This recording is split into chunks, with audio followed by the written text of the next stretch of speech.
இல்ல இதற்கு முன்னாடி ஓபிஎஸ் அவர்கள் தர்மயுத்தம்லாம் பண்ணி அவருடைய தர்மயுத்தமே பயனில்லாம இல்லை, போயிருச்சு. தர்மயுத்தம் பயனில்லாமல் போனதில்லை, அவரை கேலிக்குரியதாக ஆக்கியது.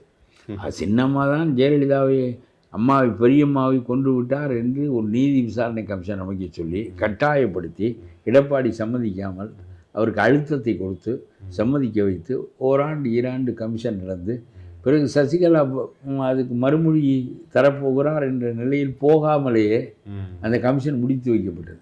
அது எப்படி நான் சின்னம்மாவை கொண்டிருப்பார்கள் பெரியம்மாவை என்று சொல்லி பின்வாங்கி அசிங்கப்பட்டு போனார். இதற்கு நீங்கள் சமாதியில் உட்காருகிறீர்கள், தவம் இருக்கிறீர்கள், உண்ணான்பு இருக்கிறீர்கள். அவர் எடப்பாடியுடைய தலைமை ஏற்றுக்கிட்டு துணை முதல்வர் பதவி எடுத்தப்பே அவருடைய செல்வாக்குன்றது சரிய தொடங்கிருச்சதுன்னு நம்ம பார்க்கலாம். வேற வழியில் 2 பேரும் முதலமைச்சராக இருக்க முடியாது. ஆனால் இவர் கொடுத்த நிபந்தனைகளை தான் அவர் ஏற்றுக்கொண்டார், துணை முதலமைச்சராக வைத்திருந்தார். இல்லாவிட்டால் ஒரு வெளியே தான் இருக்க வேண்டும்.